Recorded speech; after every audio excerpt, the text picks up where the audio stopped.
Welcome everybody to the Determined Podcast. My name is Pasta Guy, and here with me today, as always, is the amazing Cupcake Paints and my other amazing co-host, Goner Boy. Hello. Hello. And here with us today is a very special guest, Wilyart, the creator of Insomnia. Say hi, Willy. Hi, I see what you did there. It's There's Wiley. been a lot of Yeah, it's confusion Wiley. about the name, but yeah, it's always been Wiley. Hey, Yeah, but thank you Name for is having giving me me the on. willies. are you gonna create like 8 robot masters that we gotta go defeat? I mean, Yep. I could. Oh Giant, jeez. There's always Yep. potential. giant robot. I mean, we've already created like 8 different Gaster Blasters, so That's true. What's Dun, dun, 8 dun. more? Right, yeah. Get repurposed once again. Mhm. yeah. It is- Anyways, is for recyclable. those who might not know, Wiley Art, like I said before, is the creator of the very popular comic Insomnia, Yes. which has had one of those amazing things where someone a person said, hey, I'm gonna go on hiatus. I'll get back to this," and they actually did. Yeah, it only took a couple of years. Well, it took about 4 years. Yeah, it's fine. Yeah. I mean, it's better than most, where it's just like, okay, I'm gonna go on hiatus, and they never come back. I'm just glad it exists. Yeah. Yeah, no. So yeah, we're yeah, gonna be asking plenty of questions for them. Also, we'll be taking some questions from the chat, and yeah. Oh, Zaragi, the creator of Deeper Down, is in the YouTube chat, and she says Insomnia was my inspiration for joining the Undertale fandom with my own comic. Yes. Aw, So yeah, that's very sweet. yeah. I do. My own personal history with Insomnia was basically like watching like part one, like 1 or 2 parts of like the dubbed version of it, and then getting disinterested because apparently 17-year-old me just would rather watch something about would rather watch the 16 like 6 thingies dubbing of an ass blog than actually go through this. But yeah. Anyways, Wiley Art, could you maybe do a little introduction for those who might not know who you are? Yeah, so like they said, I'm Wiley Art. I make art, which I pretty much post on Tumblr, I guess. It's probably where I'm the most active, and I say active quote unquote, because I definitely fell off the face of the map for a few years there. It wasn't entirely on purpose at the time. I was working a full-time job and I started graduate school, and it completely ate my life. Um, Heck so yeah. finally done with that, have a little bit more time than I did before. But yeah, so I started making my comic probably not long after the game itself came out. It Mhm. kind of spawned just from me asking a bunch of what if questions, like, ooh, what happens when Mhm. the story ends? What happened? Because, you know, the end is not ever really the end. It's always just a beginning to something else. Mhm. So, like, yeah, how would people, cope in this situation? What caused people to feel this way or have these, just experiences? I don't know, just a lot of what if questions that got extremely out of control. Yeah. That's basically the beginning of every fanfic. It's like just a bunch of what if questions that got out of control. Uh-huh. And when I started making the comic, I was under the impression like, ooh, this will only take me like 30 pages and I'll be Oh done. no. It'll be wrapped up in a nice little Uh, bow. And then 100 pages and I'm like, I severely miscalculated how much this was gonna take. Yeah. But I regret my life decisions. Oh. yep, a little bit. But I never really had any intention of leaving the story unfinished. I mean, I Mhm. pretty much have it planned out, kind of in a loose way in which I know what happens, but gotta fill in the blanks. But Mhm. like it's been on the back of my mind for years now, and I just finally got around to sitting down and, you know, lifting Mhm. myself by the bootstraps and getting back at it. So Right, yeah. Heck yeah. Yeah, so getting there, chipping away, slowly Mhm. but surely. Yeah. So yeah, we have a good amount of questions. For you guys, for you, Wiley Arts, Mhm. and yeah, and also, you wonderful people in the chat can always ask a question if you ever so wish. So yeah. Anyways, we're gonna start off with probably the most simple question to ask with any person that comes on here. What Uh-huh. got you into Undertale in the first place? Playing the game. It was one of Mhm. those things for kind of back when it first came out. A couple of my friends were posting in our Skype chat. Wow, do you guys remember Skype? Oh yeah. So long ago. Feel old. Just pictures of this tall skeleton and Mm. all of these clips of the music that went along with it. And at the time, I was actually in an internship that was pretty much in the woods of Maine. Oh wow. So I couldn't really look into it a whole lot myself, but I actually ended up getting the game while I was doing that internship, just kind of in the middle of the woods, and I started playing it on my own. And I just really liked it. I liked the characters, I loved the music, I loved the story, I loved just all of the facts that, choices actually mattered in this game. Um, Mhm. and, it just kind of stuck with me. And as, you often do whenever you find a story that kind of resonates with you in that way, it just kind of started leading into, well, what happens after? Or what would happen if these characters were in this situation? Or if these characters are behaving in this way or have these personality traits, what could have caused it to get them to that point? And then, Right. there's also all of the things that weren't explained, like the gray followers and like the fact that you run Mhm. into this goopy dude for like 3 seconds and he disappears. And, Yeah. it just kind of spiraled into okay, well, maybe this caused this, but if this caused this, what would have caused that? And like, how would these things kind of tie together to the one moment that we do see, which is the game? So Mhm. like I said, it just kind of got out of control. It was the Right. first time I ever tried doing a long form comic. Because before, whenever I'd make them, typically they would just be like a couple of pages or just like a little one-off thing. So Mhm. definitely more of an undertaking. But yep, that's kind of what spawned that. And yep. That's so cool. Yeah. It's just kind of seeing all the things that all the little pieces that people wonder about or things that don't quite make sense or aren't quite explained and then just kind of consolidating them all into a backstory and an origin story. It's really cool. Thanks. So Yeah. it's kind of a prequel and a sequel at the same time. That's true. Because it's Undertale, and Undertale has a whole bunch of time shenanigans, so why not Hmm. Insomnia as well? Hmm. Blast from the past. Indeed. Yeah. All right. Definitely. Yeah. Go ahead. No, no, nothing. um, questions. Okay. One question says, so it's about your art style. So it seems like in your art, you use a lot of really like how do I describe this? A lot of really bright colors in like the outlines of characters and the of course there's the use of complementary colors quite a lot in different ways. It seems like your coloring style in general is just really unique. Do you have any like um, comments about how that sort of style developed or any inspirations or something like that? I'm not really. I think kind of what inspired it was I'm not really sure how the best way to describe this. Inspiration definitely comes from a lot of different sources. I'm a self-taught artist and I Hmm. kind of learned art backwards, where like in the beginning I tried to like mimic style, and then kind of realized like I gotta learn the foundations. So I kind of had to Uh-huh. go backwards from that. So I ended up pulling from like a lot of different sources, trying to like learn how to do more realistic, but also like kind of really liking a more cartoony style of like, bright colors and thick lines and things like that.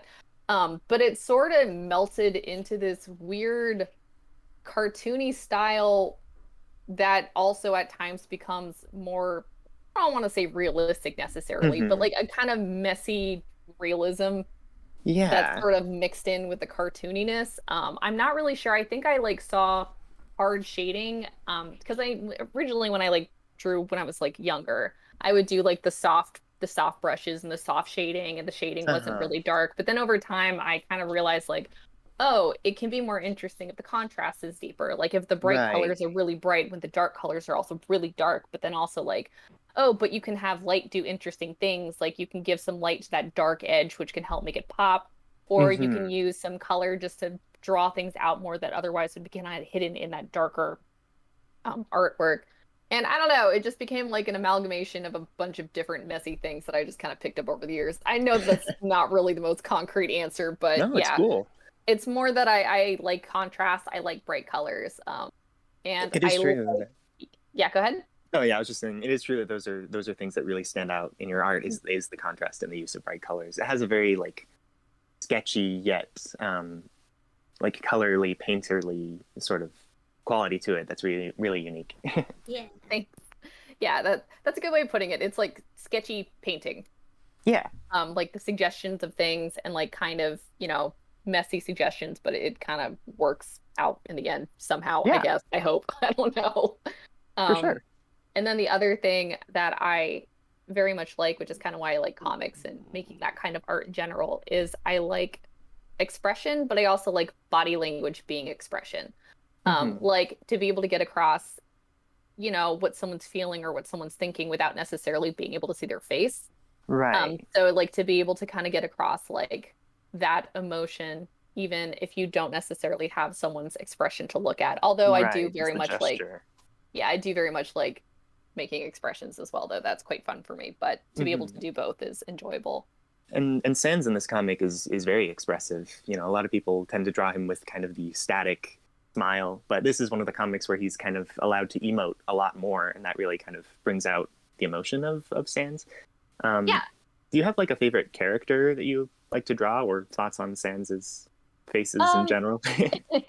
so I guess I'll answer both of those questions. Yeah. So the way that I kind of tackled it is I don't, when he's awake, you notice that his expressions aren't typically as extreme, especially not in the beginning. But when he's asleep and kind of in his own head and in his own dream, he's not really trying to hide anything, not what he's feeling, which is why he Mm-hmm. tends to be more expressionate in those moments.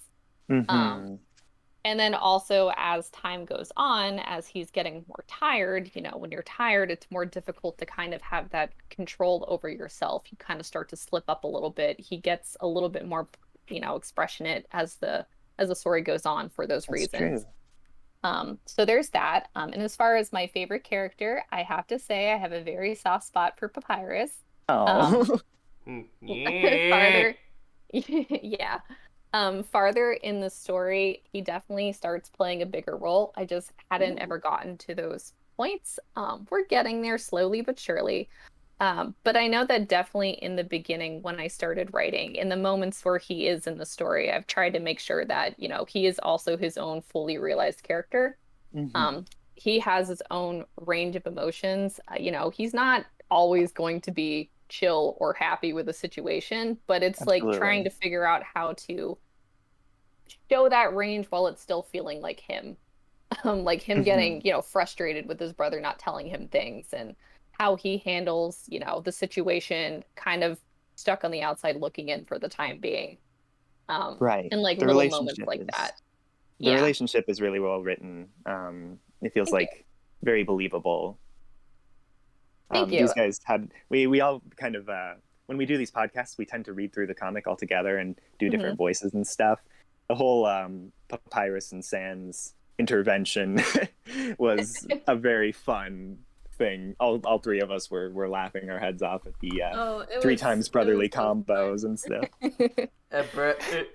A mental breakdown in three, two, one.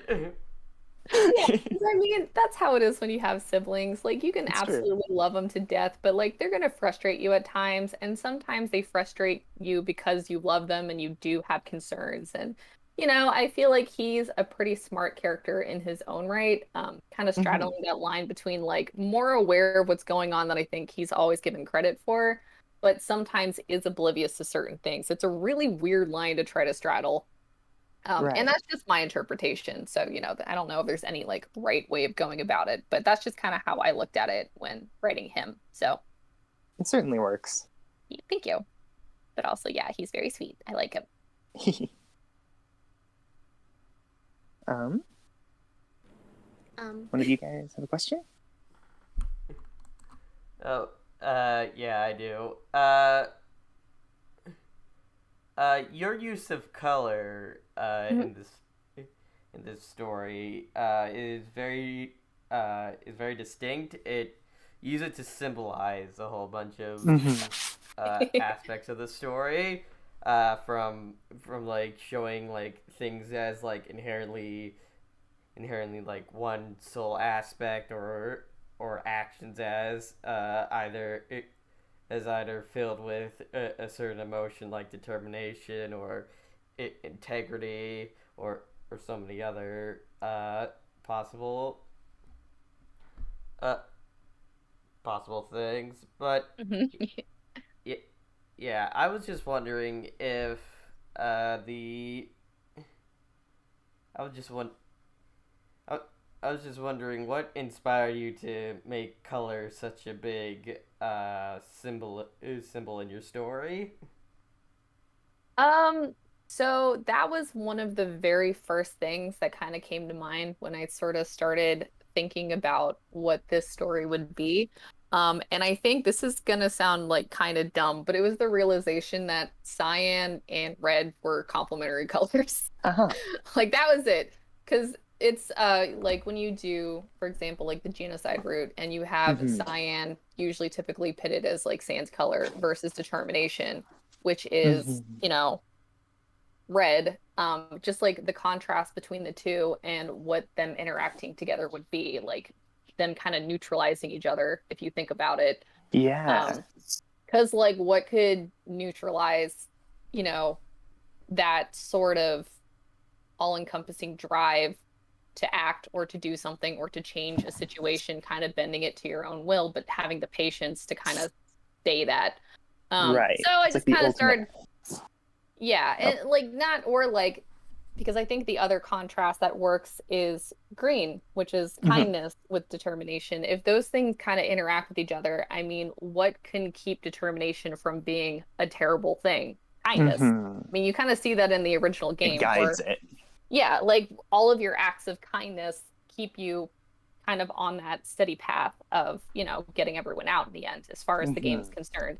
So it's just kind of interesting to me to think about, like, all right, well, how do these all kind of interact with each other? Because the traits are such a big thing in the game, and they've kind of become such a big thing in, like, I think the fandom as a whole, but there's no single person that has just one trait. Yes. So it's just kind of the idea of like, all right, what are the implications of trying to boil something down to its most basic part? And what are the implications of these things interacting with each other? Because not everything can exist in a vacuum like that. Right. Which may be kind of a confusing answer. I'm literally No. drawing hundreds of pages to kind of explain this concept. But that's kind of where that started to sort of spiral. Yeah. Is it all right if I do a little bit of nerding out on this subject? Because Yeah, go for it. I've spent a lot of time thinking about the traits as a result of this comic. Go for it.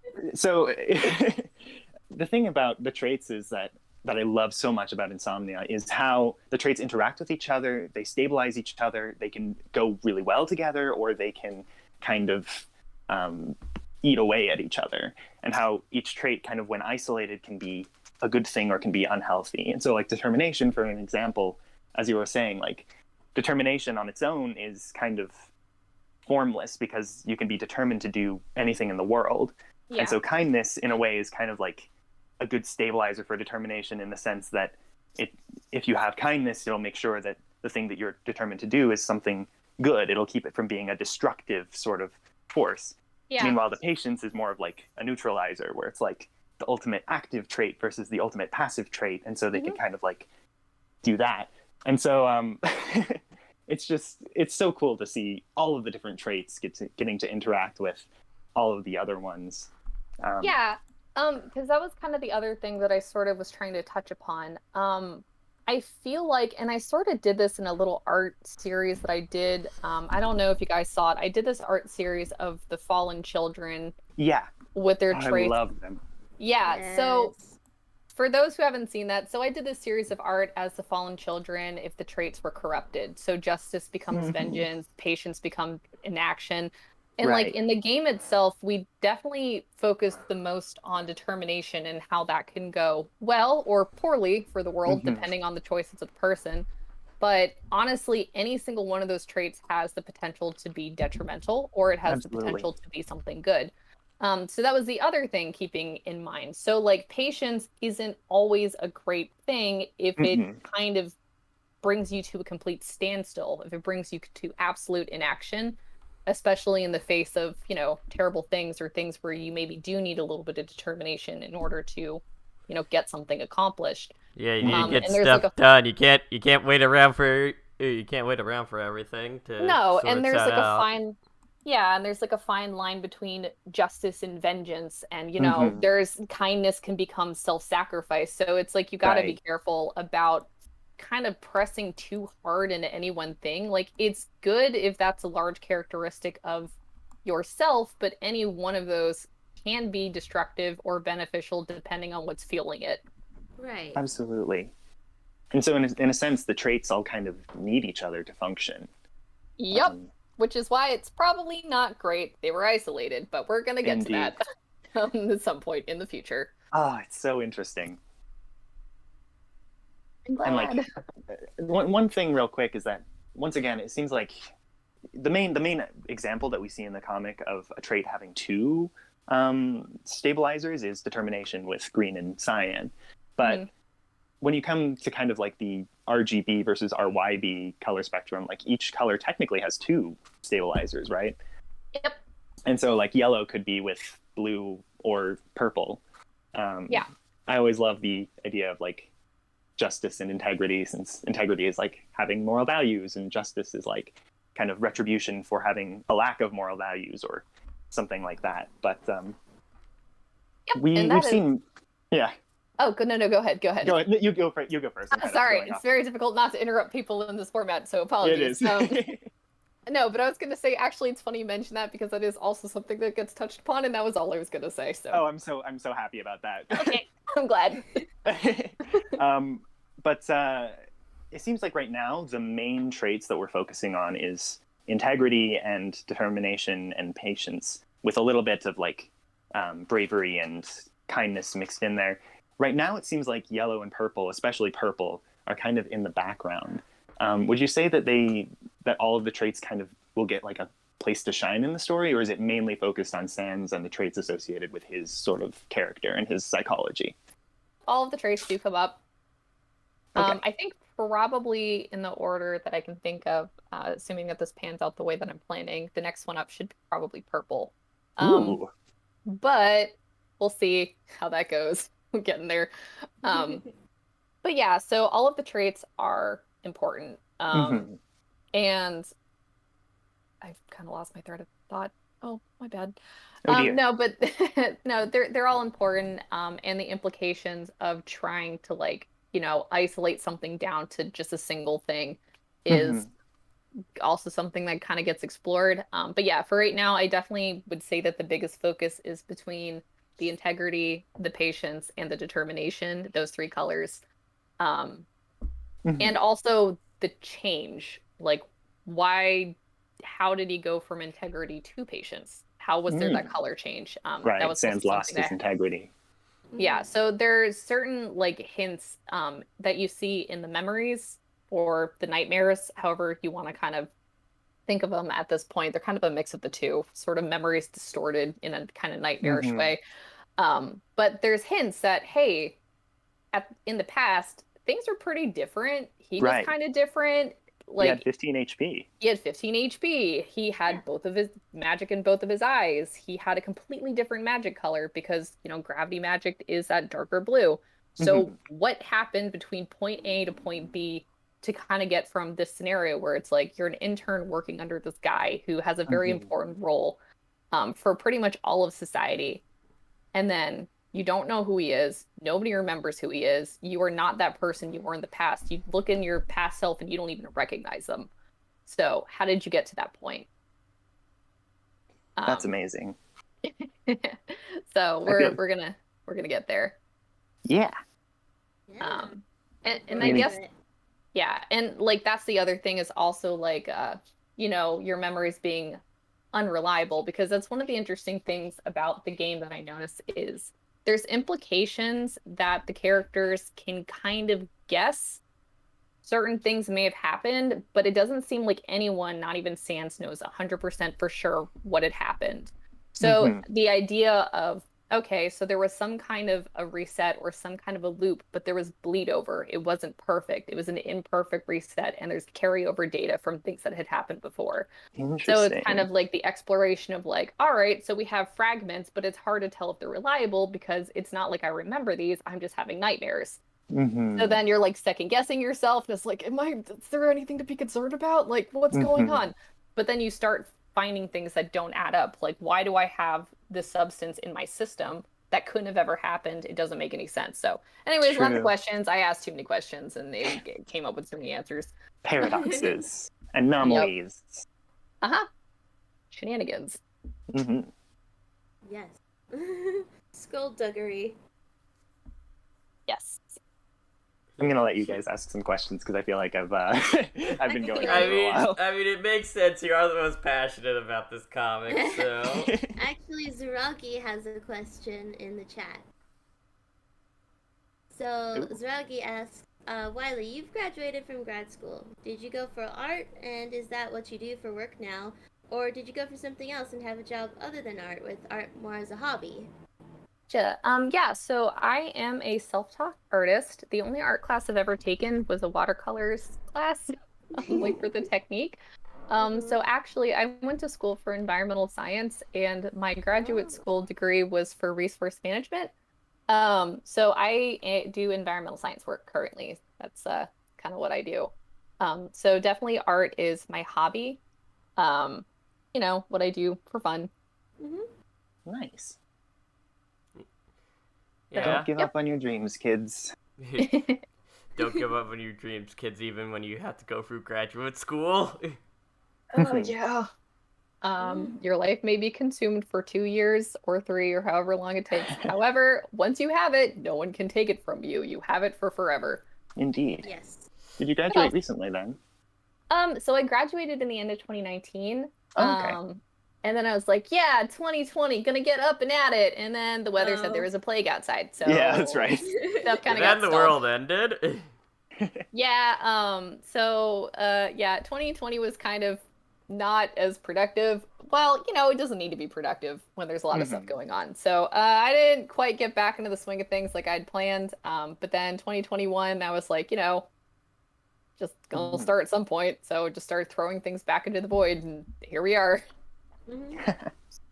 Also, I accidentally lost login access to my account for a good hot second. You may all notice that my name is different than it used to be. I used to not have a hyphen. Oh no. I guess I had not logged in so long that my name got stolen by someone else. So I had to rename myself, and that was fun. So, but anyways, that's been. But yeah, you know, speed bump. I lost something I couldn't live without. My identity. My identity. There was someone masquerading as me and posted one blog post about real estate. That's not what I'm about. I mean, So- considering what Tumblr can sometimes be posting about, that is far, far not the worst that could be. Yeah, that's true. So what you're telling me is someone saw that your name hadn't been used in a long time and said, "It's free real estate." God, yeah, I guess so. Yeah. Anyways, it doesn't matter, but yeah, so I'm back. I figured it out. We're here. Yeah. That's great. Hey guys, want to hear a bad joke since we're on the whole identification thing? Uh-huh. You know, my best friend David Lotz's ID, I just call him Dav. Wait. I should have taken this with the coffee. Mistake. Connor, I think your confusion makes it even better. I'm still confused, but I'm trying to pretend like I understand. The joke just flew right over his Connor That's head. right. I'm tired. I didn't get much sleep. Oh no. But we good. Yeah. Um, Anyways, so Speaking of insomnia, that's true. get that sleep, bud. That's right. It's not good.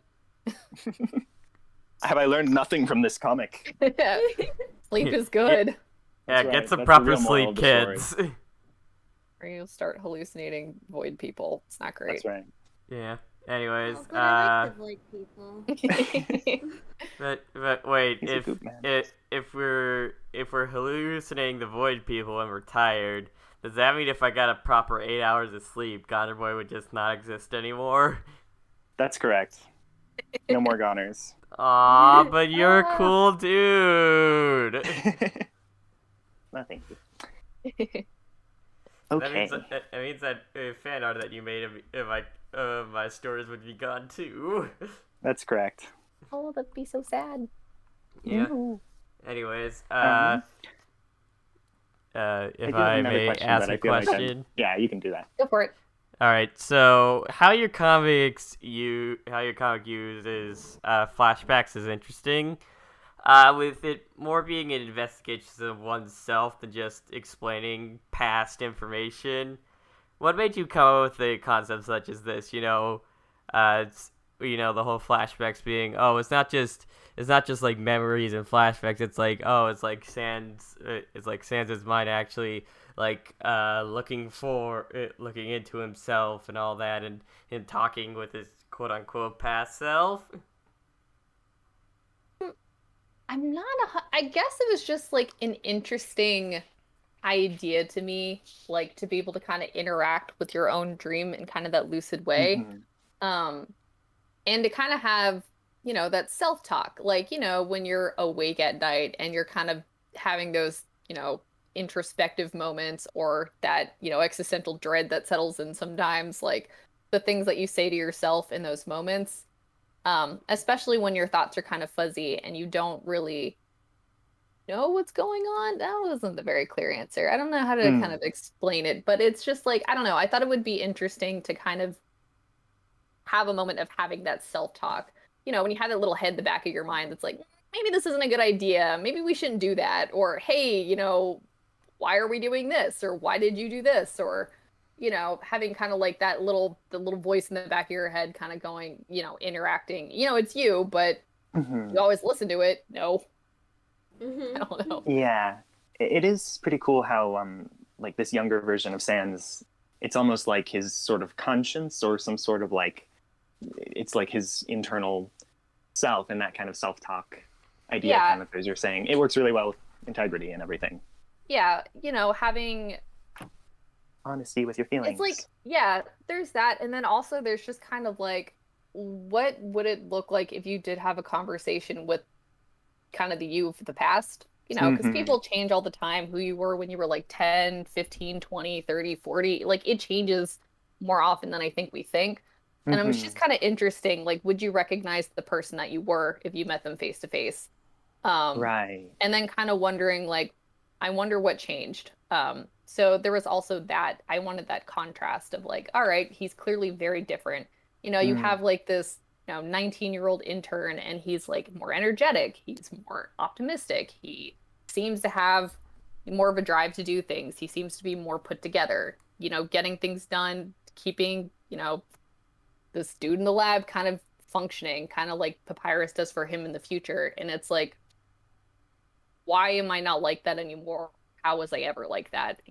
Kind of having that conversation with yourself. Personally, I feel like one of the most like hard-hitting lines in all of Insomnia is young Sans saying, "I didn't stop being me just because you stopped being me." Yeah. And that's just like a really interesting thing to think about, is like Sans has kind of lost, or at least seems like he's lost, this sort of part of himself. Yeah. Like, he definitely, something happened to make him change from, when he was possibly this person to the person that he is now. Right. And then also that whole thing of like, do you reject your past self? There's also that kind of Hmm. in there as well. Or it's like, do you acknowledge that certain things were a part of your life, or do you try to reject them? Do you try to forget them? And why would you be driven to a point where you want to do that? Um, and what could have caused such things? So lots of questions. Yeah. Yeah, Yeah. so that will get answers, even if they take years. But there's always been answers to them, but it's just a matter of getting there. But yeah, it's just Hmm. kind of like exploring, I guess. I don't want to say like psychology, but like just kind of just people, if that makes Yeah. sense. Just, Yeah, it does.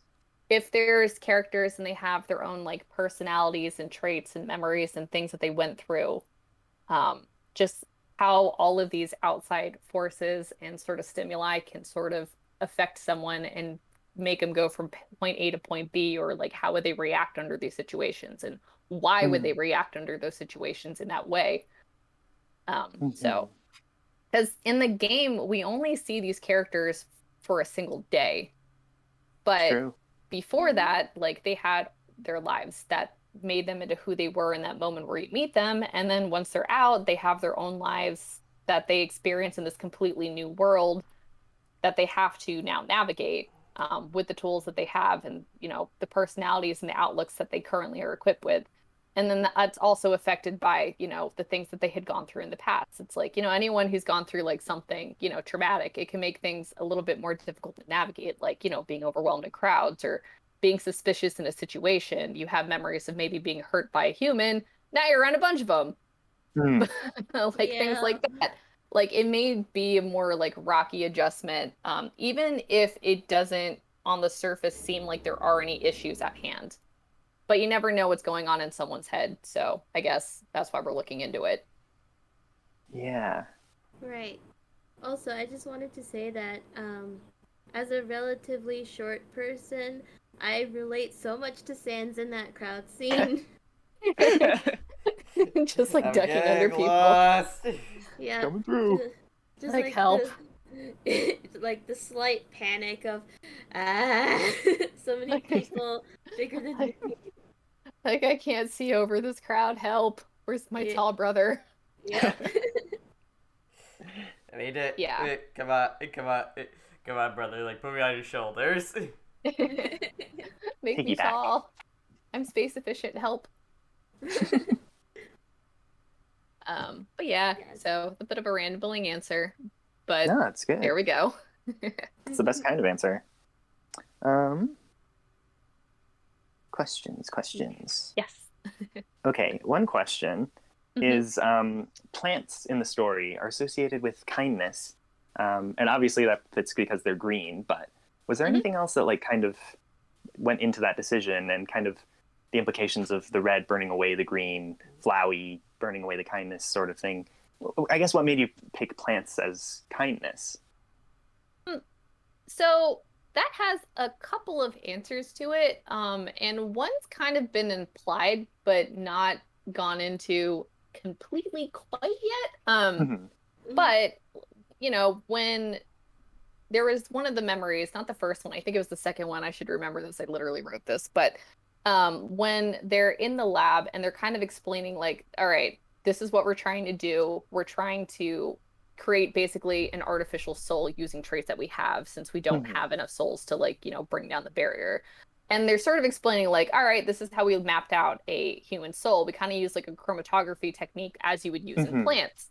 Yeah, Um, I love that detail so much. yeah, well, what I'm implying is our mystery dude, Mr. Dr. Gaster, who everybody Mhm. forgot.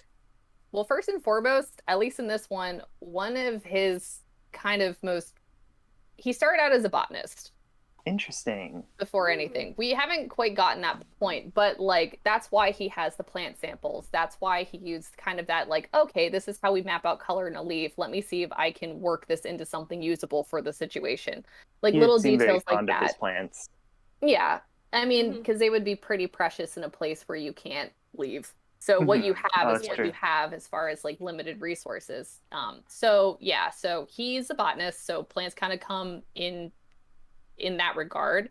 Um, And then also there is like a little bit of the plant linking to like Azrael, who Right. also we're gonna kind of get more into as far as like his role and him being there and like the things of the past that happened that still kind of were a domino effect into what happened both back in the lab in these like past memories to current day.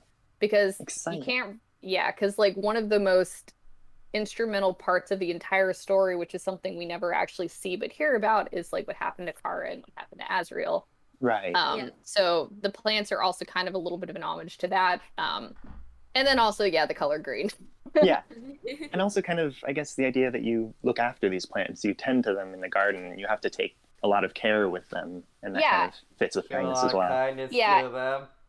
And this is also something that was not really explicitly said, because I kind of do that a lot, which maybe isn't the greatest. I kind of show and don't tell, maybe more than I should. But the plants also showed up on the heels of, you know, Sans having a conversation with his brother, where he was shown kindness. Oh, right. That makes sense. Yeah, so then there was also that, like, on the heels of being shown kindness and kind of have that rattling around in your head a little bit. Right. You know, that can kind of like, okay, you know, I said I would try, you know, I said I would make this effort, you know, my brother just is being great. I don't know, like kind of having that sort of lingering around and kind of a buffer to the horrible situation. That's really cool. So there's also that. So I don't know, it's a couple of different layers of things going on there with the plants. And also just it looked fun. I like the idea of a plant popping out in the darkness and getting its leaves wrecked immediately. It was kind of yeah. Yeah. I mean, it's cool how it seems like things that happen in the dream affect Sans's psychology when he wakes up, and then things that he experiences when he wakes up kind of manifest in his dreams as well. Yeah. And so, like, you know, when he dreams about people killing Judgment Hall things, and he accidentally almost kills that one lady, but then, you know, talking with Papyrus brings in the plants. It's just cool to see how there's a connection there. Yeah, like there's definitely a back and forth between that. Because like a lot of little things can kind of affect your mental state. Like, you know, have you ever had a dream and you wake up mad about it? Yeah. Things like that. Or just like being kind of like off kilter. Just because maybe you didn't get enough sleep and is kind of affecting your judgment and is kind of affecting like how you are seeing the world in that moment. Like I know that sometimes when I'm tired, I just like hate the world. It's like I'm just don't want to deal with anything. So there's a lot of like, yeah, but then like how like a little spot of kindness, like, oh, your friend surprised you with like a coffee that you like or something like that. Like how those little things can so quickly turn around that garbage day. So it's just kind of seeing how just things can affect other things, you know, your own thoughts, your memories of things, and then how other people can also kind of impact you know, your outlook or your state of mind in a moment. And then to what degree can that be helpful if things continue to deteriorate, if you know. So right. Yep. A lot of head stuff. Heck yeah. Alrighty.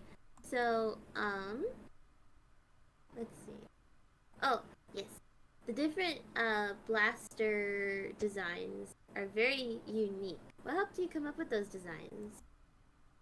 Well, I guess in the beginning, when I was thinking about the fact that there was a determination extractor, and it kind of looks like the Gaster Blaster, but it doesn't look like the one that we know, the one that Sans has. So that kind of spawned the idea of like, okay, what if you have one of these for every single trait? And then I just kind of spawned like, it would be interesting if they all had like their own characteristics. They all were visually unique that showed like, yeah, this is a completely different thing for a different purpose. So I just kind of started poking around at like things that I thought would fit the kind of fit the aesthetic of what the trait was. And then also I kind of was thinking about also like kind of tying that into both like, you know, things that we know about the fallen children in addition to the, you know, monsters you interact with in the game that have that trait, kind of like blending in those things together. Like the green one, the kindness extractor. It's a fish. It's like the Dunkelosaurus or something, which is the greatest name ever for anything.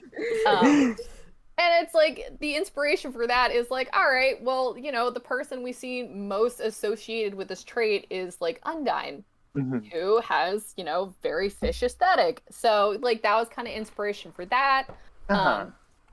for like Justice, the Looks like Justice Fallen Child is kind of like the one where it's like, all right, this kid was like a cowboy or something like that, or like son of a rancher, or who knows, or daughter, however you want to interpret it. In this case, it's just he's a he's a little cowboy dude. So that one became like a bull. So that makes sense. It looks like something you find in the desert. Yeah. So it just kind of like, or like Integrity being the dancer. I picked like a gazelle, which is a more like delicate looking animal, as you would like a dancer, usually, strong, but sort of in that graceful way. So yeah, it just kind of like spawned, and then like bird horror just being, I don't know, just scary in a thoughts empty kind of way. So like some of them it was just the aesthetic, but I did try to put a little bit of thought into the designs, and it was quite fun for me. There's a lot of variety. And then there's the catsters, which are also another mystery. Yes. Being Defective the only defective ones. And there's a very good reason for that. It seems like red contaminated it or something, but we'll see. We'll see. And also, that's another thing. Why are they semi-sentient? Because they're not supposed to be. Yeah. Because the traits kind of maybe like infuse themselves into the things and mystery. Yeah, I mean, you're actually on the right track. We'll see. Yep. Magic. Magic and traits interacting. Heck yeah. Yeah. Oh, we got an interesting ask from the chat from Geely. I don't know. Yeah, Geely. Wiley, have you played Deltarune? If so, did it change any plans you had for Insomnia? Okay, this is gonna make me sound terrible. I have not played it yet. I need to. Yeah, I know. It came out while my life was being destroyed by graduate school, and I just haven't gotten around to doing it. It's on my to-do list actually this weekend, shockingly.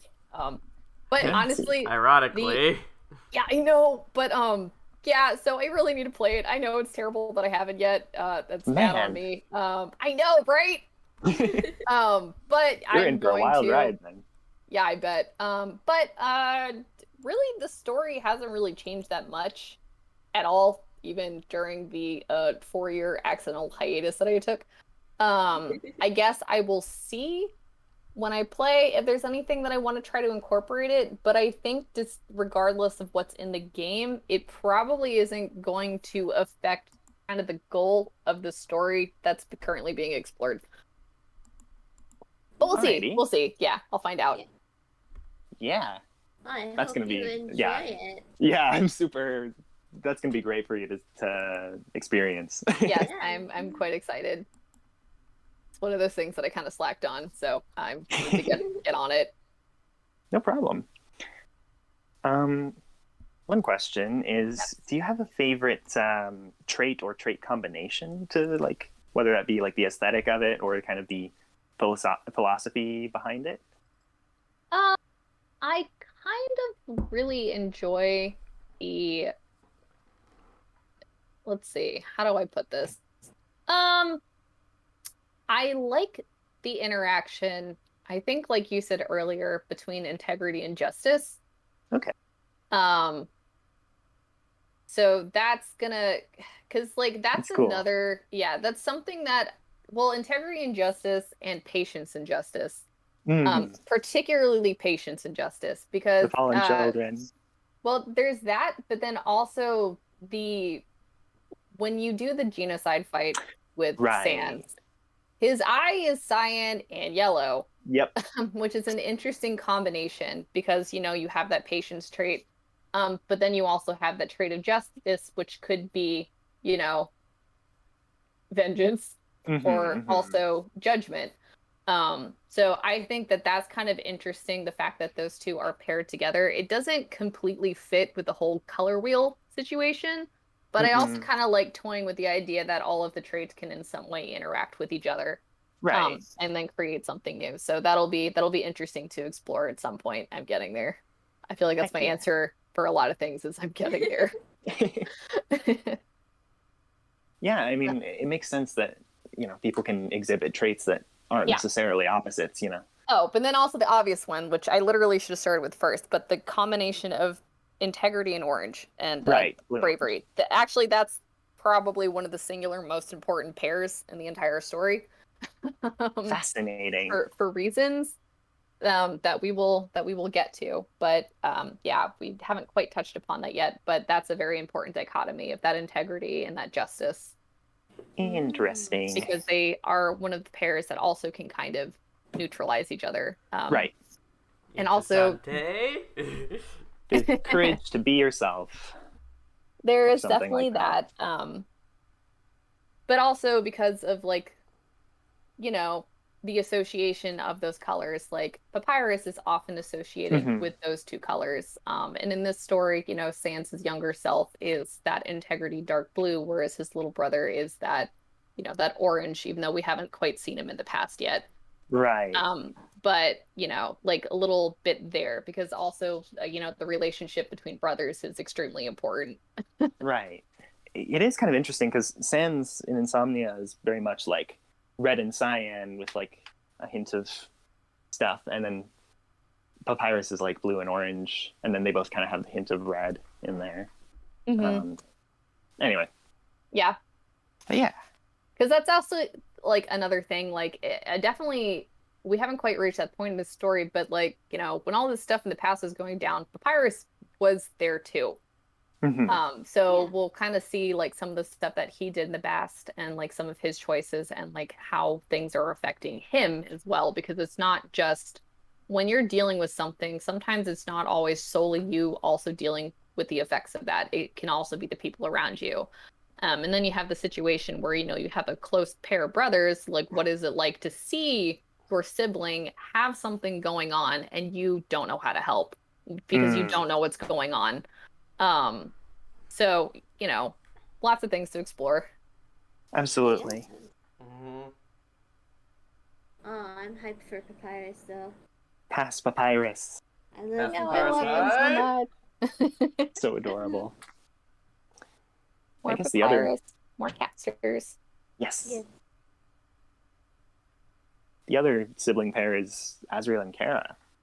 And that's also very important. Your Kara design is amazing. I love the freckles. Thank you. Also, just their personality is so good. Just their sassiness, along with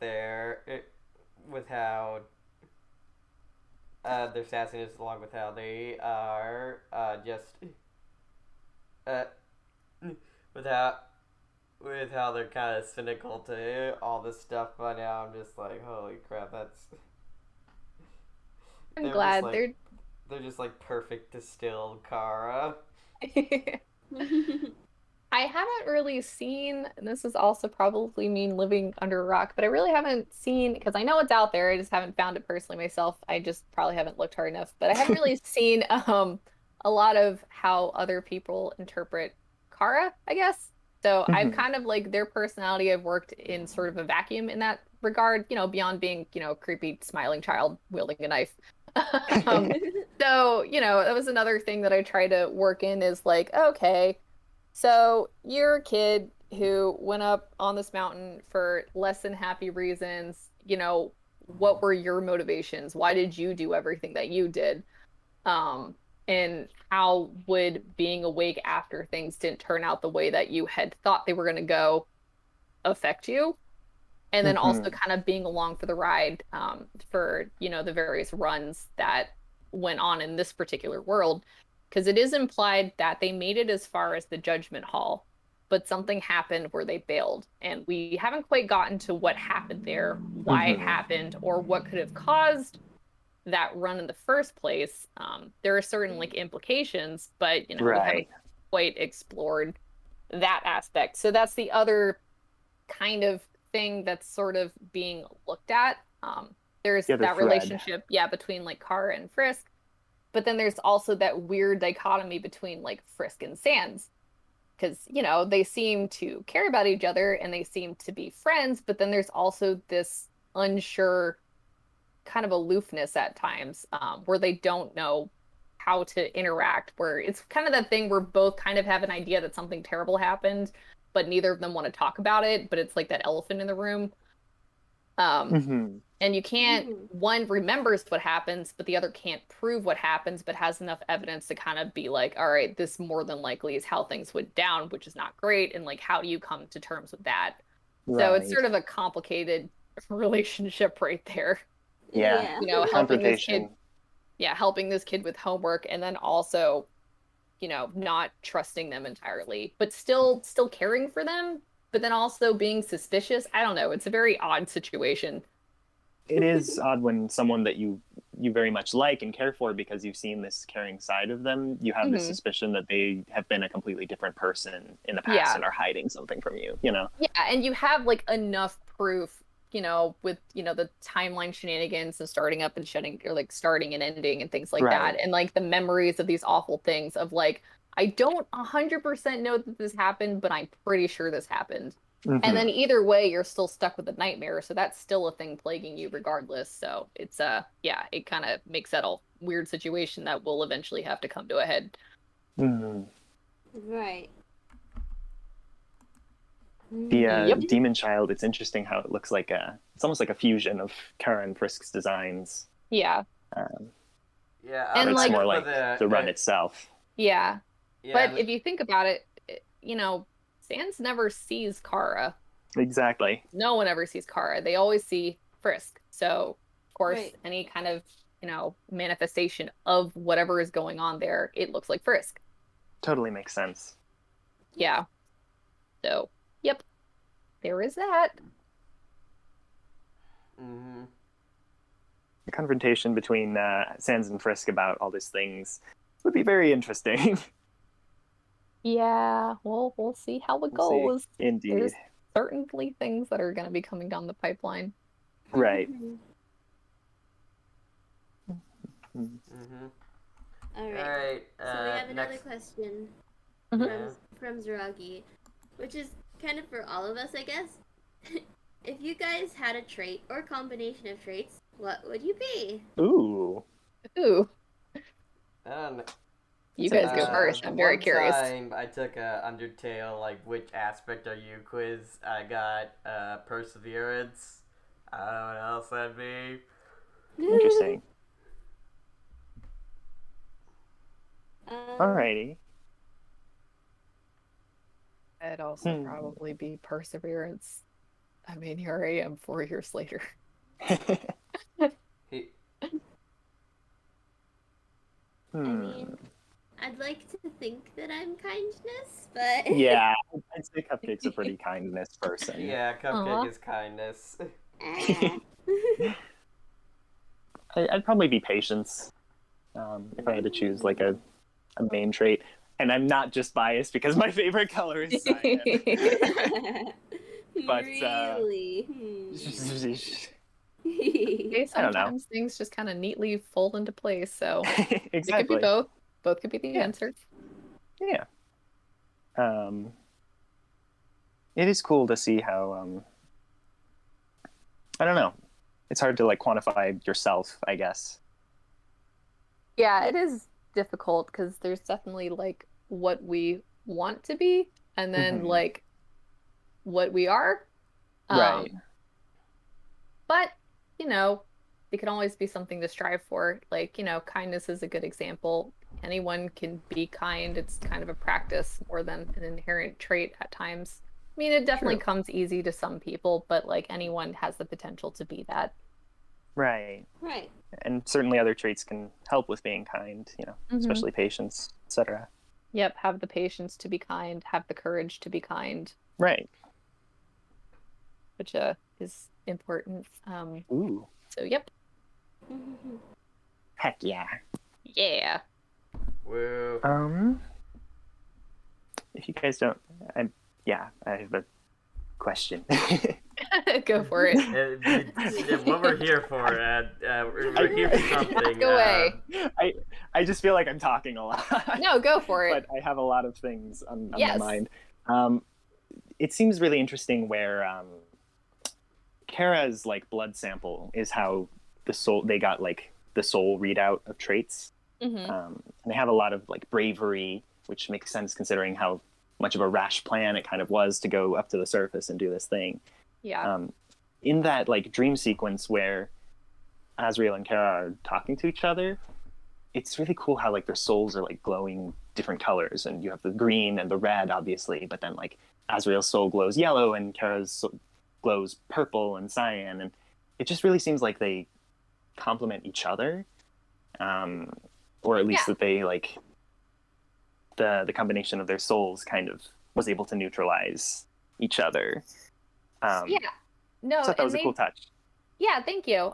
Yeah, because in those pages, I don't have them in front of me, but the moment where, because when you first see Azriel, he's monochrome, he's black and white, his soul is pure white, and that light in the middle of his eyes is also white at the time. But the second that Kara kind of hugs him from behind, that's when the green appears in his eyes, and that's when his own soul starts getting the colors that he would show if, you know, his soul did behave in a very human way. Right. Whereas Kara's also, like, the middle of their eyes, they had been red, they become white like his soul was. So it's just kind of like that slow blending of them together kind of sort of interacting with each other, neutralizing each other. Because like when you see Azriel, the colors he's associated with often are that yellow and also that green. Right. And he's, you know, shown to be this sweet, kind little boy, whereas like Kara is still very much associated with that red. So it's kind of the interaction of the two to a degree neutralizing each other, but then something causes it to fail. Right. And it's also kind of like, if you look at like Kara's soul, it's not staying a singular color at any given time. It's kind of flitting through a bunch of different things in the sort of void space that they're existing in. Because, you know, no single person is ever feeling one single thing at one moment. And that's kind of what I was trying to show there, is like, you know, at any given time, even if you are associated with particular traits, there's still a bunch of other things going on there that you're sort of shuffling through like cards. Absolutely. Yeah. That's something that I'm kind of doing in my story, actually, is like people sometimes are starting to glow different colors, and some people kind of tend to comment and are like, oh, does that mean that Azriel is patience now? That's the color he's associated with? And it's like, well, that's the color he's associated with at the moment, you know? Yeah, that's what he's feeling at this moment. People feel different things. Yeah, and it's kind of this idea where it's like, you know, in a perfect scientific lab environment, you could theoretically combine these two things and they stabilize each other and it works to a degree, but no person is just one thing. And what happens when these things start interacting outside of a vacuum, which is kind of what you start seeing with Sans and that imbalance there, because he's not in a lab environment, he's just existing and he's feeling things, and these things are interacting with the things that he's feeling. People are complicated. That's pretty much the crux of it. Everyone's complicated. But yeah, Kara and Azriel, though, they do complement each other in a way, and they did balance each other out when they kind of became that singular thing. Yeah, it's even if it didn't work. I just kind of had a little bit of an epiphany here when it comes to that. Let me know your thoughts on this, but it seems like, you know, Kara and Azriel combined go up to the surface with this sort of determination, and it seems like Azriel's kindness, you know, was able to kind of neutralize Kara's determination, where he chooses not to kill them, and so Kara now no longer kind of has control over the body anymore. Yeah, because it was just kind of so overpowering. Yeah, no, you're absolutely right. That's pretty much exactly what happened. Because it's again, such a beautiful sequence.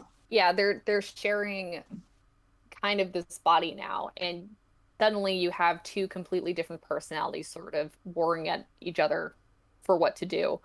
And in this case, the determination to be kind won out, but it ultimately caused them to fail. Right. So, yeah, so Kara is still a little bit bitter about certain things, but maybe not necessarily completely for the reasons that, you know, people would think on the surface. Because I like to think, they're a complicated person in their own right in this story. Absolutely. Yeah. So is everybody. Yeah, everyone's complicated, Undertale. Because people are complicated. Yeah. And it's fun to explore. Absolutely. All right. Another question. Hugina2569.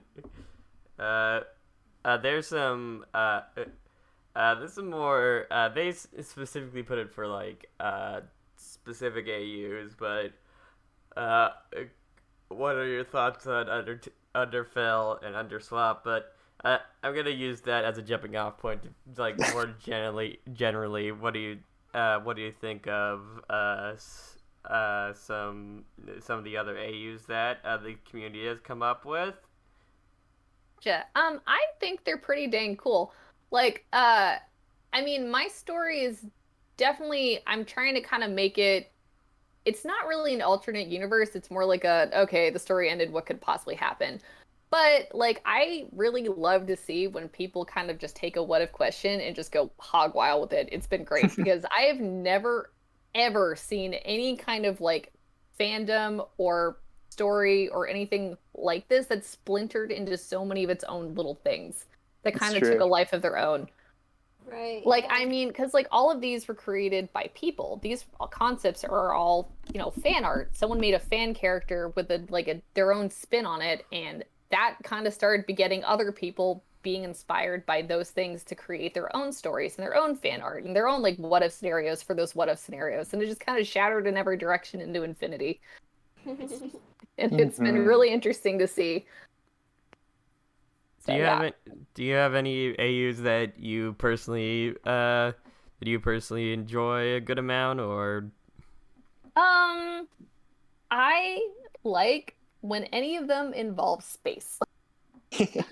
Like the Cell and the Swap stuff is definitely really, really neat, and I think those have a special place in everyone's heart who, you know, like those, because I think they were like the precursors to all of everything else. But I definitely like when there's like, you know, space pirates and space things going on, because I myself am a space nerd. So Heck yeah. yeah. So no, I think it's really cool to see people like being creative and doing what they enjoy and like, you know, breathing life into something in, you know, a way that takes kind of its own. Now I'm surprised that your major wasn't astronomy. I did take an astronomy class. It's a lot of math. Yeah, that's fair. Fun and games. Yeah, as someone as who took astronomy as one of their first science classes in college, I can confirm a whole bunch of like lighting up like stars in the sky and all that. Mm-hmm. Yeah, just to kind of be like a science student for a second, but there's a lot of classes that sound really cool that are secretly math. Like crystallography. Ooh, we're gonna look at crystals. No, you're gonna do math. So just be aware of that if you're going into science. It's a disguise. It's all a disguise. I mean, I like it, but also like math does not come naturally to me, so there is a little bit of suffering. But anyways, yeah, astronomy is a really cool course, but also secret math. So beware. Secret math. It just sounds like math with extra been steps. Bamboozled. Mm-hmm. I was math all along. Ha. Yep. So, but now we're going to see who's really behind the mystery. Old man math. Secret math. The man behind the subtraction. Yep. But, yeah. Someone else in the chat, Julie, says their favorite part of Insomnia is when Sans and the group visit the Space Museum, going off the space theme. They ask, what was your favorite moment / part of the comic to work on so far? I liked the brother conversation because it felt like, well, the brother conversation, which also includes the space stuff, because that was kind of one of the first big payoff moments after spending a lot of time building up to it. Because the one thing that's always kind of tricky in stories like this, and I still kind of struggle with it sometimes, is pacing. Like, there's certain moments that you really, really want to get to. Like, whenever people rate stories, I think that everyone has, like, certain very concrete scenes in their head. It's just a matter of getting to them. Mm-hmm. And it can be very difficult at times to try not to, like, rush to them just because you want to get to them so badly. But, you know, having a bit of patience and, like, sort of making sure that you do the proper setup, it just kind of gives it more of a punch. And I really liked that because, again, it was one of the first, because I really like Papyrus, and it was like a moment to kind of give him a chance to shine. And it was kind of a moment where you first see like the first cracks of like, all right, maybe I should start talking about this, even if he did it in a very non-talky way. But it's like the Yeah. first time also like you kind of get his own words in regard to what's happening. Like it's not Mm-hmm. him just being dragged along in his memories, and it's not him just kind of like reacting you know, visually to what's going on around him and being confused. It's like the first time Sans himself is actually explaining like this is kind of why I feel the way that I do. Mm-hmm. And that was fun. Also, I really wanted to draw that shuttle, even though it took me forever. Yeah. Honestly, it's a very beautiful sequence. Yeah. Just the whole I thing love of how Sans. I love the implications of it. It's just like how Sans is just like now everything just seems so much bigger and stuff, and they show this space shuttle, and that's kind of a thing that most people don't touch on with Undertale stuff is like just realize how big they are, how big the universe and stuff is now, considering they've been like trapped inside the mountain for so long. But then there's like there's not just the whole world, there's a whole galaxy and a whole universe, Yeah. And people have actually been to the moon, and it's Yeah, like what did the world become while you weren't a part of it, kind of. There's that aspect. There's like getting used to a whole new society. And there is that kind of, you know, what was I gonna say? I sort of lost my train of thought. But no, it's just like the world expanding and then also sort of being forced out of your comfort zone. Like that whole thing of like, you know, you kind of find yourself in a routine. You kind of find yourself in a situation where maybe things aren't great, but you sort of know what to expect. It's gotten comfortable. And then not only being taken out of that sort of comfortable thing of this is all I've ever known, but sort of putting everything into overdrive where it's like, not only is this new, it's massive. There's suddenly all these people and all of these things and a completely new society to get used to. Like, that would be a lot for anybody. yeah. Like sometimes just going to a new city is overwhelming. So imagine having a completely whole new world. And then on top of that, you have the anxiety that at any moment, maybe it won't be real, or scarier if things go bad. What if it does stay like this? Like what if something terrible happens and there are no resets and this is just how it is? So like the fear of something being permanent. So there's also kind of that where it's like, you know, something can be good, but something can also be terrifying. Right. Right. Change tends to be on the scary side. Yeah. Or like reaching a moment you never thought you would get and kind of going, now what? Because then there's also that expectation that people put on goals. Like I know I definitely have done that of like, okay, if I just get to this one thing or accomplish this one thing, I will feel this way and all these things will change. And, you know, it'll be this big, huge impact. And then you kind of get past the point and it's like, well, now what? It's over. Okay. It didn't hit me the way I thought it would. Yeah. Just the idea of like people a lot of the time think like, oh, when I get to this point in my life and stuff, it will be amazing, it will be great, and then it will basically life will just like roll the credits and and it'll be like happily ever after, and nothing will wrong will happen again. Yeah, but life doesn't work like that. It's always changing. There's always new goals. There's always like, you know, making sure that you remember to live in the moment. Like you can't be stuck in the future all the time. But it's kind of like the implication of that now what moment. Like, okay, we got out of the mountain. We all stood in the sunset. Everything wrapped up with a nice, neat little bow. But after the game ends, you know, if these characters did continue living their lives, it would probably be a bit messier than that. So sort of just like also dealing with that new situation. Man. I definitely have thought way too much about all this. It's I'm good. surprised with like all the different Undertale AUs and all that. I'm surprised that it would be a total jump the shark moment if it happened, but you know, someone out there's thought like, you know, maybe what if there was like aliens and stuff? Yeah. I mean, there's been like probably every question has an answer, so someone's probably thought of it. Um, Indeed. and it's kind of weird because I guess the story for as wild as it is, it's pretty small scale if you think about it, at least at Mhm. the moment, because it's still just like, okay, I'm here on the surface and sometimes I have bad dreams if I boil it down. It's true, I but mean, it I mean, feels so Undertale important to the itself is pretty characters. small scale. Like, it's not like some stories where it's just like the whole universe is in danger. It's like the biggest point where it's like, oh no, everything's gone wrong. Only like the world is at threat. There's no thing like all the entire universe will be destroyed. No, it's just the Yeah, world. Yeah. no, it's I just mean, yeah, it's pretty contained. I mean, Delta experiment is, oh no, new kid moved in, the world is going to be destroyed. So That's so that's good. Such good stuff. But yeah, but, so yep. heck yeah. Um, is it about time to wrap up?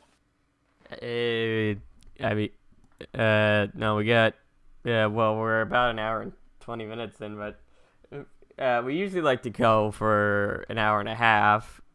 I Uh, see. so, yeah, we got about 10 more minutes. Heck yeah. Sweet. I'm More here time. as long as you need me for, so. Yeah. So, this is a question that I came up with, and it's like something that is kind of super important to me. Uh, if people don't know, I am a lover of good backgrounds and especially good landscape shots and basically everything. Just just like sunsets showing off like the vast beauty of like a city or a field, just all that type of stuff, like showing off the sky, just and like the beauty of nature and all that. That is my jam. I love it. But yeah, this actually pertains a bit more to the actual art of the story. The landscape the characters inhabit on the surface is a bit more distinct than most stories.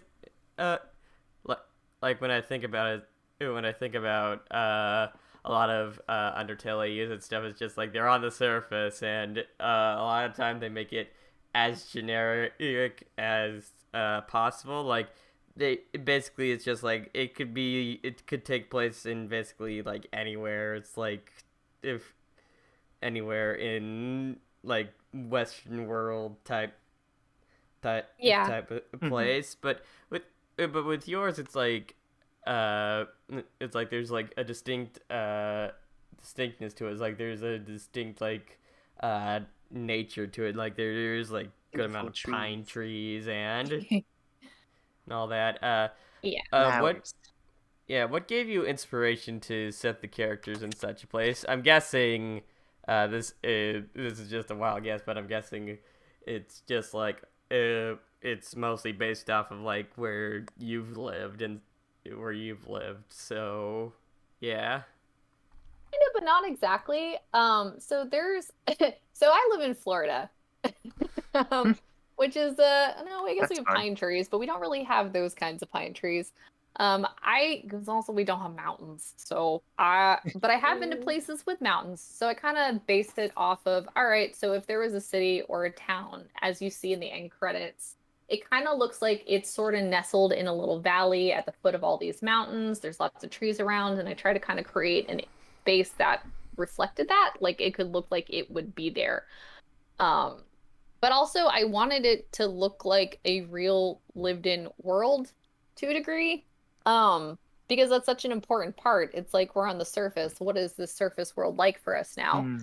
So, seeing like, okay, there's like people living in it. There's like, little downtowns. There's like little parks that people can go on a jog. There's like a random gas station that's just like 10 miles from their house that he ends up at one point. Like just these little spaces that you would find in any city or town you would wander through while looking like, a little mountain woodsy town city thing that you would find at the bottom of like Ebot. So that's kind of like how I sort of developed that. I wanted it to look like somewhere you could actually go because it kind of makes the world feel more lived in.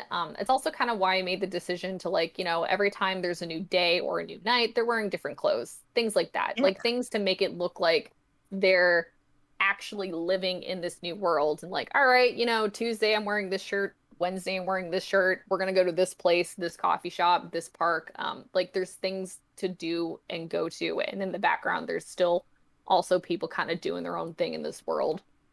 Time's passing, things are happening. Yeah, and it kind of keeps creates on that slipping, contrast. slipping. Yeah, and it creates that contrast of like, here's this bright, colorful, quiet world kind of, whereas like when you're awake and then when you're asleep, there's this kind of darker, sort of more unsettling, not quite insidious, but something wrong, Right. world kind of contrasting that of like the underground and the situation. Yeah, Where it's like uncomfortable.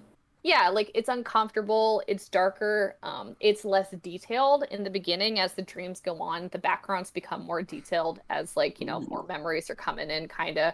But at the same time, it's just there's something off about it. So there's like that unease and that like dark dread kind of, even when nothing bad's necessarily happening, as opposed to like when you're awake and everything seems fine and you kind of are pretending to be fine in this peaceful, bright, colorful world where everything is okay, and you're trying to match that even if you don't feel that. Right. That's so interesting. It's like the inner darkness of Sansa's psyche as opposed to the outward appearance, I guess. Yeah, like I don't want to give away why, but there's a reason it's black and white. I mean, part of it is like, goner stuff, or with just to make the traits stand out, Yeah. Well, I mean, no, I won't reveal it. It's okay. All right. Definitely that. It's definitely the trait standing out. It's definitely like, because like, everything associated with the Gaster and the goner folks is they're black and white, but there is one other reason for it, which will be told. And it's not just it's not just the fact that she wanted to make it so that she wouldn't spend hours and hours coloring stuff. I mean, I'm still coloring the black and white in my defense. Exactly. No, I mean, mostly it's just contrast. A lot of everything that I do is contrast. And there is a narrative person wow, that's not what I meant to say. There is a narrative reason for the black and white, which I feel like once I say it, it's going to be incredibly obvious. So I'm curious to see if anyone figures out what it is exactly. But until we reach that point, yeah, it offers contrast to the waking world. It does help make the traits stand out more and make the colors stand out more. It does kind of create more of a sense of unease because this story is partly a horror story. Well, not horror. It's more like a psychological thriller situation with like some unsettling things going on. And then just like, again, that contrast with this sweeter, colorful, calmer world when you're awake. Nice. Why would you feel bad in a world like that? Right. Yeah. But there's something darker underneath the surface. And, the biggest mystery of it all, what happened to Gaster. Yeah. So excited. Yeah, your Gaster. I'm glad. Just a little side note, your Gaster design is a bit different than a lot of others. Like that. Yeah. More human. Yup. Sure Very is. interesting. Yeah. Also, apparently, people called him Buster, and I am still giggling over that. Oh my gosh. I know. Yeah, I mean, I guess the workout routine is lugging around engineering equipment. I don't know, but I am laughing about that still. He looks nice. He He earned looks in Buster. shape. So. Yeah. He earned that title.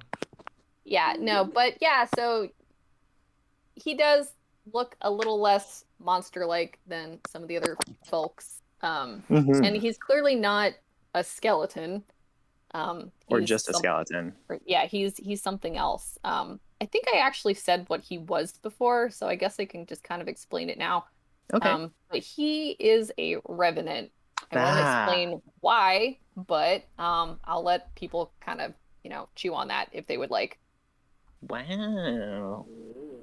Gonna have to put on my thinking cap. You put on your Yeah. theorist cap. That's right.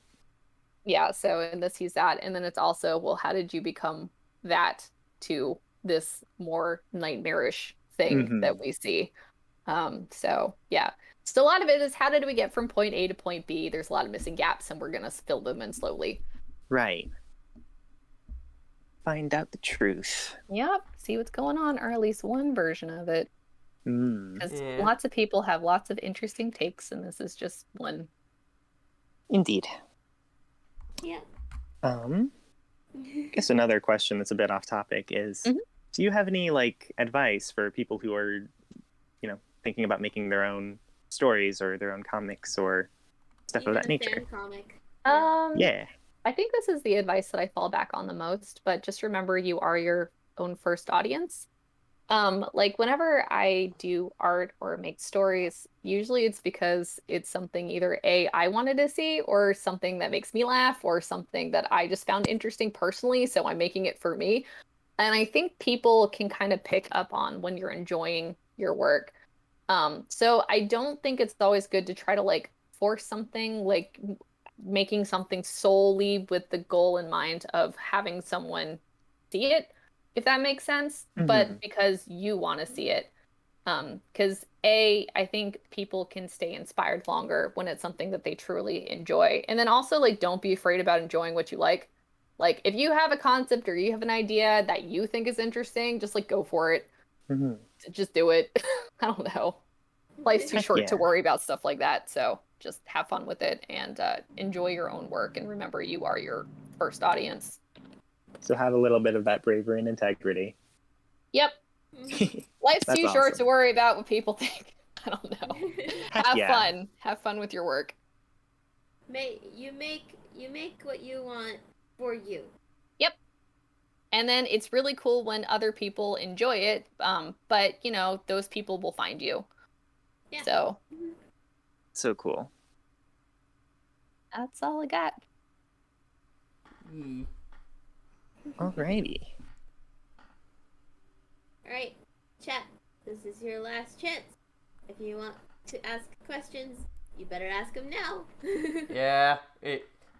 Wiley's gonna go back into the void or after this is it's gonna dissolve into the ether.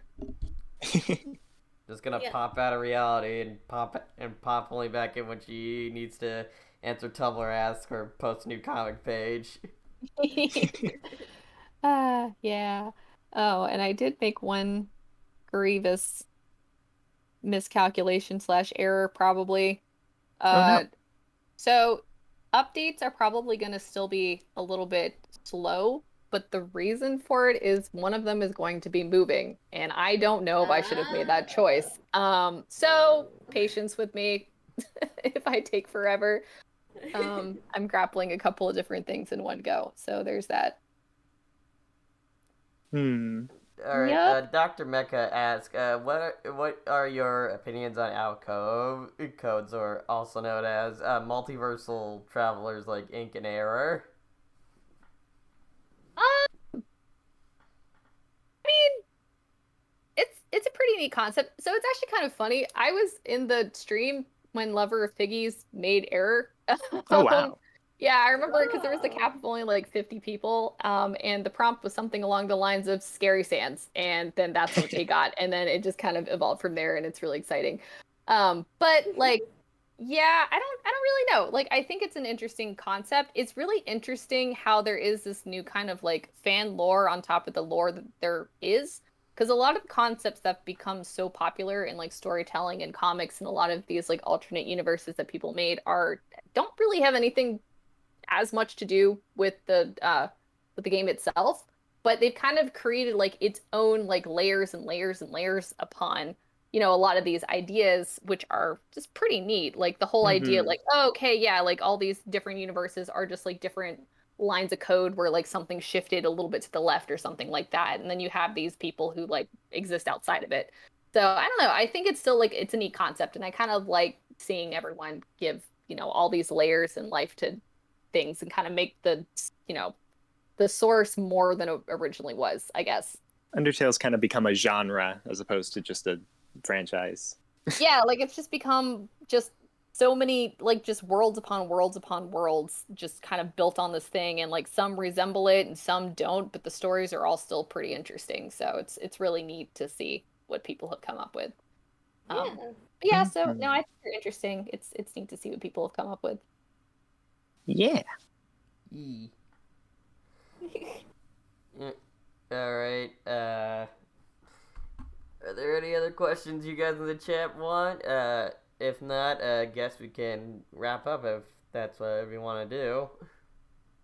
Oh, there was a question that was asked earlier by Zaragi that I kind of want to ask. Yeah. Yeah, go right ahead. Basically, what do you use to draw? Like, what program and stuff? Oh, that's a good question. So for pictures that do not move, I use Adobe Photoshop because I've been using it since the beginning of time, and I have just don't change programs. Like there's probably other ones out there that are cheaper and easier, but I just don't want to learn a new program. So I do. Understandable. So there's that, and as far as like brushes or fancy things like that, honestly, I just use the brown brush and that's it. Like 90% of the time. So yeah. And then for things that do move, I'd use Adobe Animate, which I guess probably a lot of people haven't seen me do that much since I don't really share those very often. But in this sense, you will, I guess, eventually. Yeah. My hand doesn't break first, Oh, dang it. so we'll see. Your hand. Best of luck. Meanwhile, the next day, your hand. Yeah, like, I I jinxed just was myself. drawing some line art. It wasn't even all that complicated. No. But yeah, so that's what I use. Nice. All right. Alrighty then. So, yeah, I guess we're gonna. All right. I guess Y'all that's time lost to your wrap it up chance. then. Yeah, yeah. I mean, you can always like go check out her Tumblr and stuff. That's in the description, and like ask her personally. But man, why would you want to do point. that, weirdos? But Yeah. anyways, Y'all know where I live now. thank you, Wiley, for coming. It's been a wonderful time, Yes, no problem at all. Thank you for having me. and thank you as always, Cupcake and Kinder Boy, for joining me. Yeah. And remember to, if you are interested in Wiley's stuff, go check out the description below, and also check out the descriptions for all our personal links down below. If for some reason you think, hey, what do those guys get up to? Shenanigans, Surfoot. Yeah. Anyways, yeah, I believe that's gonna be all. Concerning the future of the podcast, not really sure who we're gonna interview next. Like we always do, we have a couple of people in mind, but right now we don't really have a set person. We really need to get into the habit of like setting one person's date and then the other person, so it's not just like, oh, we might have this one person on next time, I don't know. But We're trying to be more organized. It's a surprise. yeah. Anyways, so yeah, thank you all for watching. Have yourselves a great night. Take care. And remember to stay determined. Stay determined. Determined. Stay determined. And we'll see you all next time.